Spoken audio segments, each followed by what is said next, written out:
আর আমার আল্লাহর বান্দারা শুনে রাখেন বন্ধুরে, এই যে দেহ আমার, আপনাদের এই সোনার দেহখানা, মাটির দেহখানা, আরে এই কিসের তো অহংকারের কাদ্দানি আর বাহাদুরি কিছুই থাকবে না। একদিন তোর সোনার দেহ থাকবে না রে, মাটি দেহ মাটির মাঝে মিশবে রে ধুলায়। কিসের টাকা কিসের করি তো কিসের বাহাদুরি, সঙ্গে তোমার কেউ হবে না পুরুষ কিংবা নারী। জোরে বলেন মারহাবা। আমার বন্ধুগণ, আল্লাহ রাব্বুল আলামিন বলছেন, আল্লাযী খালাকাল মাউতা ওয়াল হায়াতা লিয়াবলুয়াকুম আইয়ুকুম আহসানু আমালান। আল্লাহ পাক মউত সৃষ্টি করেছেন, হায়াতও দিয়েছেন। মুসলমান বন্ধু আমার, যার হায়াত আছে, মউত অবশ্যই তাকে মৃত্যুর স্বাদ গ্রহণ করতে হবে। ও মুসলমান ভাইরা আমার, দিলের কান দিয়ে শুনবেন, জানি না আলোচনাটা শুনছেন কিনা জানি না। একজন মানুষ মারা যাওয়ার সঙ্গে সঙ্গে তার সমস্ত আমলের দরজা বন্ধ হয়ে যায়, কিন্তু তিনটা মাত্র আমল জারি থাকে। কয়টা? জোরে বলেন। তিনটা আমল জারি থাকে। এক নাম্বার আমল হলো সাদকায়ে জারিয়া। আপনি মসজিদ মাদ্রাসায় দান করবেন, দিনের কাজের জন্য দান করবেন, যা কিছু আপনি দান করবেন, এটা সাদকায়ে জারিয়া। দুই নাম্বার আমল হলো, যদি আপনি নেক সন্তান দুনিয়ার মধ্যে রেখে যান, এই সন্তান যখন দুই হাত তুলে আল্লাহ রাব্বুল আলামিনের দরবারে দোয়া করবে, পড়েন রব্বির রহমহুমা কামা রব্বায়ানি সগীরা। আর তিন নাম্বার আমল, ও পূর্ব ফরিদপুরের বাবাজিরা, আমার মা বোনেরা, একটু দিলের কান দিয়ে শুনবেন। মা গো, আধা ঘন্টার মধ্যে দোয়া হবে ইনশাআল্লাহ। ও মুসলমান ভাইরা আমার, আল্লাহর বান্দারা একটু গভীর মনোযোগ দিয়ে শোনেন। তিন নাম্বার আমল হলো দ্বীন ইলম। এই দ্বীন ইলম মানুষ মারা যাওয়ার পরও তার আমল নামায় আল্লাহ রাব্বুল আলামিন সাদকায়ে জারিয়ার সব লিখতে থাকে।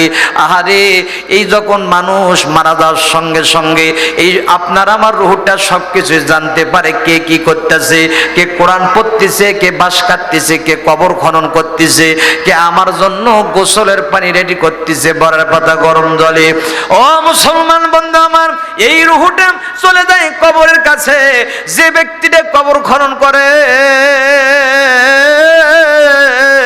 আল্লাহু আকবার বলেন, যে ব্যক্তি কবর খনন করে, এই ব্যক্তির কাছে যাইয়া ডাক দে, বলে ভাই তুমি আমার জন্য এই 3.5 হাত কবর খনন করতেছো, এই কবরের মধ্যে আমি একা একা কেমনে আমি থাকবো?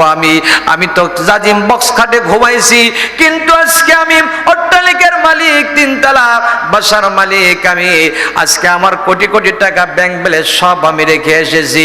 আজকে আমি কিভাবে এই মাটির মধ্যে আমি থেকে যাব? ঠান্ডা লেগে যাবে। আহারে, কিন্তু কোনো কথা আমাদের কানের মধ্যে আসলো না। ও মুসলমান বন্ধুরে, আল্লাহর বান্দারা রূহটা সেখান থেকে চলে যায়। যাওয়ার পর দেখতে পাচ্ছেন, আহারে কে যেন গরম পানি রেডি করতেছে গোসল দেওয়ানোর জন্য। যায় ডাক দে, বলে ভাই তুমি আমার জন্য এই গরম পানিগুলা রেডি করতেছ, এই গরম পানিগুলা আজকে যদি আমার শরীরের মধ্যে ঢেলে দাও, ঢেলে দেওয়ার সঙ্গে সঙ্গে আমার শরীরের মধ্যে ফোসকা পড়ে যাবে। এই ফোসকা আজকে আমার দেখার মতো আর কেউ থাকবে না। আমার মুসলমান বন্ধু আমার, উদাহরণ দিলে বুঝতে পারবেন। 3টে উদাহরণ দিচ্ছি। 1 নাম্বার উদাহরণ, আপনি একটা টিনের ঘর বানাইবেন। এই টিন ক্রয় করার জন্য আপনি যখন বাজারে চলে গেলেন, বাজারে চলে যাওয়ার পর দোকানদারকে ডাক দিয়ে বললেন, দোকানদার ভাই আমি একটা টিনের ঘর তৈরি করব, এমন কিছু আমাকে টিন দিয়ে দেন যাতে সহজে টিনের মধ্যে জং ধরে না। কি ধরে না? জং ধরে না। দোকানদার ডাক দিয়ে বলে, ভাই আমি আপনারে এমন কিছু টিন দিয়ে দিলাম যে টিনগুলা সহজে জং ধরবে না, গ্যারান্টি দিয়ে দিলাম, ওয়ারেন্টি দিয়ে দিলাম। আল্লাহর বান্দার 1 নাম্বার উদাহরণ, আপনি টিন ক্রয় করলেন, তার জন্য আপনি গ্যারান্টি পাইলেন, ওয়ারেন্টি পাইলেন। এই আপনি বাজারে চলে গেলেন, বাজারে চলে যাওয়ার পর আহারে এই যে নাকাই হাট বলেন আর গোবিন্দগঞ্জ বলেন, পলাশবাড়িতে গেলেন, যাওয়ার পর আপনি মোবাইল ফোন না? বিরক্ত হচ্ছেন আপনারা? মোবাইল ফোন ক্রয় করবেন, মোবাইল ফোন দোকানে যায় ডাক দিয়ে বললেন, দোকানদার ভাই আমার এমন একটা ফোন দিয়ে দেন যে ফোনটা ব্যাটারি সার্ভিস ভালো হবে, নেটওয়ার্ক সার্ভিস ভালো হবে।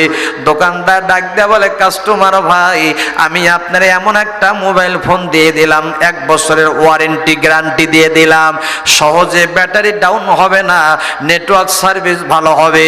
আপনি মোবাইল ফোন ক্রয় করলেন, তার জন্য আপনি গ্যারান্টি পাইলেন, ওয়ারেন্টি পাইলেন। ঘর তৈরি করলেন, তার জন্য আপনি টিন ক্রয় করলেন, ওয়ারেন্টি পাইলেন, গ্যারান্টি পাইলেন। আরে এই ঘরের মধ্যে থাকবেন, কিন্তু ঘরের মধ্যে থাকবেন, মাটিতে থাকলে ঠান্ডা লেগে যাবে। এই জন্য মিস্ত্রিকে যায় ডাক দিয়ে বললেন, মিস্ত্রি ভাই আমাকে সুন্দর একটা খাট বানিয়ে দেন, ভালো কাঠ দেখে, যাতে সহজে এই খাটের মধ্যে ঘুম ধরে না। কি ধরে না? ঘুম ধরে না। 3টে উদাহরণ দিলাম। আল্লাহর বান্দারা টিন ক্রয় করলেন, তার জন্য গ্যারান্টি পাইলেন। আর আপনি খাট বানাইলেন, তার জন্য গ্যারান্টি পাইলেন। মোবাইল ফোন ক্রয় করলেন, তার জন্য গ্যারান্টি পাইলেন, ওয়ারেন্টি পাইলেন।